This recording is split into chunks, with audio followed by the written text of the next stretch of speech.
મિત્રો રાધે રાધે। આજે દશેરાના પર્વની આપ સર્વને ખૂબ ખૂબ શુભેચ્છાઓ। તો આજે આપણને બધાને ખબર જ છે કે આજે રાવણ બાળવાનો એ પર્વ। તો આજે ભગવાન રામ છેલ્લે વિભીષણને પૂછે છે કે આ રાવણ મરતો કેમ નથી, ત્યારે વિભીષણ કહે છે કે ભગવાન એની નાભીમાં અમૃત કળશ છે, જ્યાં સુધી એનો નાશ નહીં થાય ત્યાં સુધી એ રાવણ નહીં મરે। એટલે ભગવાન 31 બાણ છોડે છે, એમાં એમની 20 બાણથી એમની 20 ભુજાઓ કાપે છે, 10 બાણથી 10 મસ્તક કાપે છે અને 31મું બાણ એમની નાભીમાં મારે છે અને રાવણ ધડામ લઈને પૃથ્વી ઉપર પડે છે। એ રાવણ કેવો તો કે રાવણ પ્રખર પંડિત હતો। એ બ્રહ્માજીના પુત્ર પુલસ્ત મુનિનો નાતી, ચારે વેદનો અભ્યાસી અને પ્રખર પરમ શિવ ભક્ત હતો। એ રાવણ જ્યારે કૈલાસ ભગવાનની પૂજા કરવા રોજ જાતો લંકાથી, તો સાહિત્યકારો વર્ણવે છે કે જ્યારે એક પગનો અંગૂઠો દબાવી બે હાથે કૈલાસ પર્વતને ઊંચો કરી અને રાવણ તાંડવ કરતો, એ કેવું जटा में सह रहा है जल प्रवाह मात गंग का। जटाમાંથી ગંગધારા વહી રહી છે। सज रहा है जिनके गले में हार विष भुजंग का। डमट डमट डमट डमट गह रहा है डमरू, शिव शिव शिव शिव। तरल अगन गगन पवन धरा धरा शिव शिव। આ તાંડવ નૃત્ય રાવણ કરે અને ભગવાન પ્રસન્ન કરે છે એમને। એમનું જે કમળ ભગવાન ઉપર આપણે ચડાવીએ એમ રાવણ એમને એક એક મસ્તક કાપી કાપીને ભગવાનને અર્પણ કરતો હોય છે। આવી પૂજા રાવણ કરે છે અને ભગવાન એમને પ્રસન્ન થાય છે। તો સાહિત્યકારો કહે છે કે ભગવાન શંકરે રાવણને કહ્યું કે તું રોજ કૈલાસ આવતો નહીં, તારે પૂજા કરવી હોય તો હું કૈલાસથી લંકા રોજ આવીશ। ભગવાન શંકર રોજ લંકા રાવણ પાસે જતા કે લે મારી પૂજા કરી લે।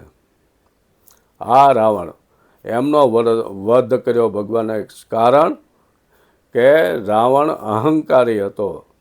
એ અહંકારને પંપાળતો હતો, બીજાનું ઝૂંટવી લેવાનું, બીજાનું લઈ લેવાનું, એવી દાનતવાળો। કુબેરજીનું પુષ્પક વિમાન ઝૂંટવી લીધું, માતા સીતાનું હરણ કરી લીધું, ઋષિ મુનિઓને સંતાપતો હતો।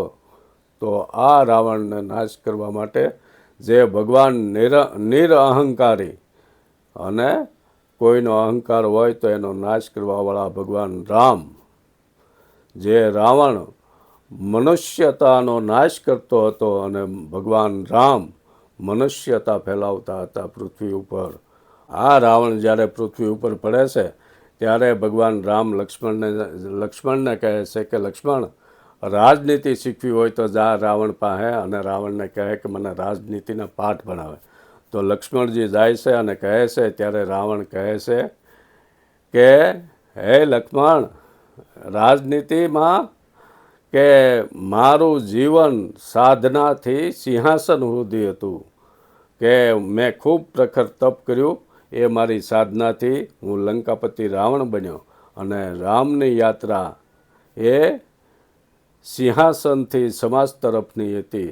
એટલે ભગવાન રામ સિંહાસનનો ત્યાગ કર્યો, 14 વર્ષ વનમાં એ સમાજમાં આવ્યા, સમાજ દુઃખ દર્દો મિટાવવાનું કામ કરેલું છે।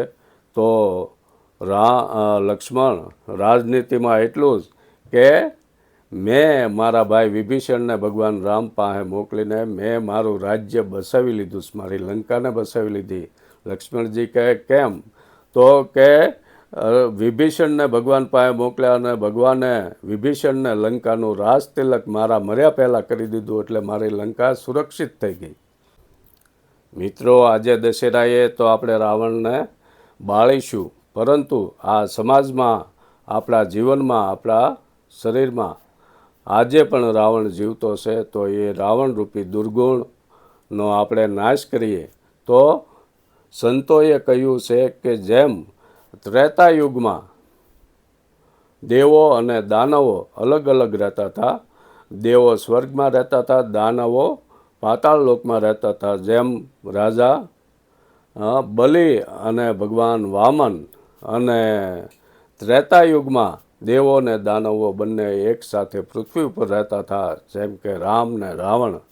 દ્વાપર યુગમાં દેવો ને દાનવો એક જ પરિવારમાં રહેવા લાગ્યા, જેમ કે પાંડવો અને કૌરવો.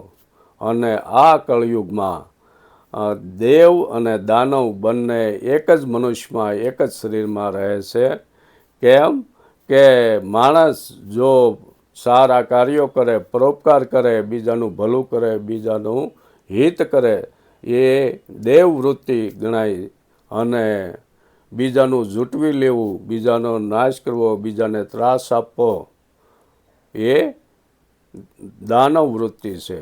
તો આપણામાં પણ ઘણીવાર આવું દેવવૃત્તિ અને દાનવ વૃત્તિ આવી જતી હોય છે.